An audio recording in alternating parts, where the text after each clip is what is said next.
if the prices of any of them get weak, understand that this is a function of price to value. If Yeah, the price goes down, which scares people, it excites me.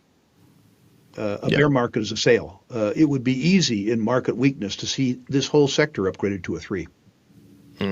Got it. Okay, let's go down the chain a little more. So here, obviously, the companies are younger, newer, smaller, and such, and so obviously there's a little more risks there. But let's get in it. So, Elemental Altus. I'm going to go out on a limb. The stock has done well. I have Elemental Altus as a three. Three. You have seen some price weakness as a consequence of some Elemental shareholders selling and some EMX shareholders selling. That has been offset by a private infusion of $100,000, $100 million, pardon me, into Elemental Altus by Tether and the promise of access to more capital should the company need it. I believe there's going to be a consolidation of the tier three space. And I believe that the finest of the tier three royalty companies is Elemental Altus. In addition to having access to capital and the discipline to make intelligent acquisitions, through the EMX side of Elemental Altus, the company has the ability through prospect generation to create their own royalties, not to have to buy them, but in fact to make them. I note with some pride that I'm a founding shareholder of EMX. That is, I owned it pre-public. And I was a founding shareholder of Altus, one of the roots of Elemental Altus. So I go back with this company 25 years, and I can speak with real fondness as to the corporate culture on both sides of the merger. Okay.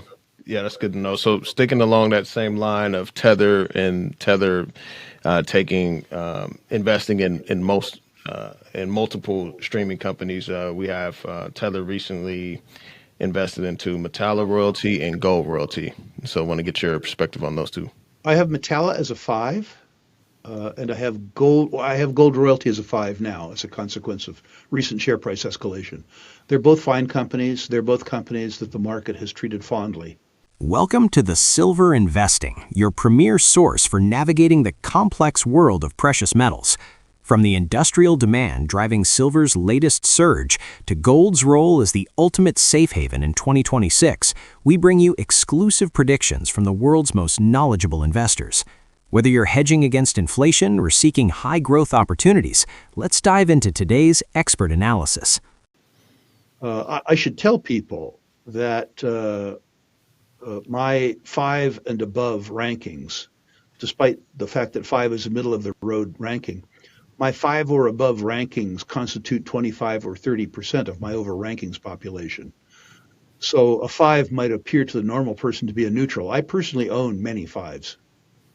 Yeah, I mean, it just speaks to like there's no perfect company. I mean, it's very rare. I mean, I think Ivanhoe was the one for you like a long time ago, and you did really well with Ivanhoe and Robert Yeah, Friedland, it and speaks to the fact that I'm an old cynic and I'm a very harsh grader. yeah, yeah, for sure. Yeah, that's good. So let's talk about Empress. I have Empress as a five. I recently downgraded it from four simply because the stock has performed so well. I love the Yeah. company. I own lots of it.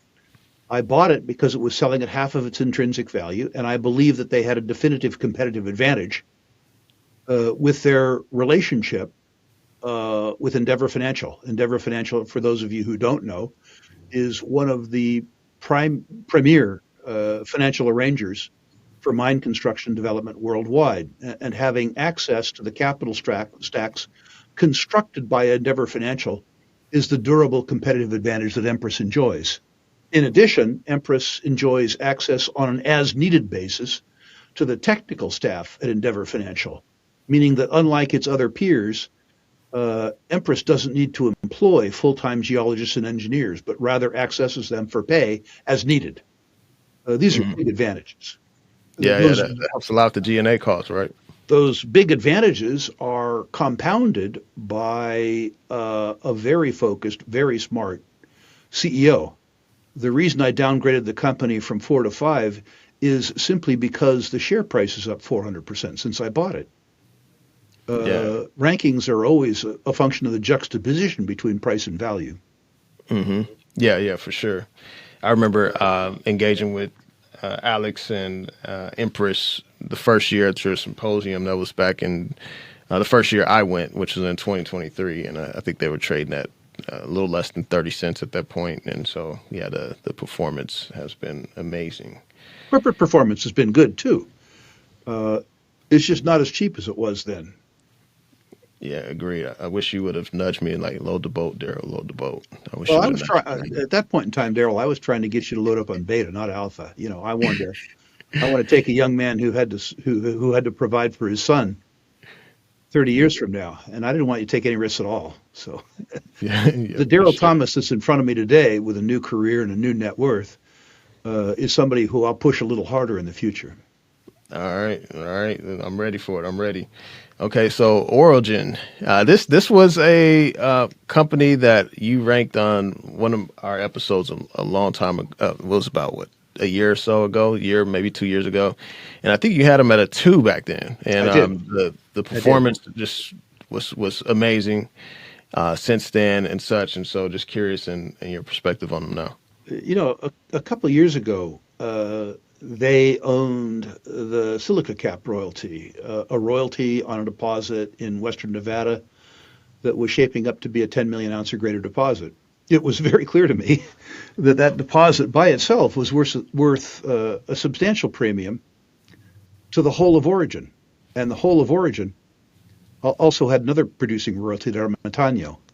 I believed at the time that the Ermitaño royalty was worth the whole market cap of Origin, and that the rest of their portfolio was worth half to two-thirds of the market cap of Origin, and that the Silicap royalty was worth twice the market cap of Origin, which is to say that I believe that the company could be broken up for 350% of the then share price. That's a pretty good deal. That's before any gold price escalation. And that's what happened. Yeah, Uh, yeah. they sold off the Silica Cap royalty. Huge win for shareholders. And they spun the rest of the company into the new Origin. The value proposition is less extreme now, but again, you have an experienced, honest team who doesn't have to buy royalties, but rather they create them. The markets never sleep, and neither does the search for value. If you found today's Investor Insights valuable, smash that like button and subscribe to the Silver Investing to stay ahead of the next major move. What's your take on the current gold to silver ratio? Let us know in the comments below. I read every single one. Thanks for watching, and remember, protect your wealth, grow your future. See you in the next video.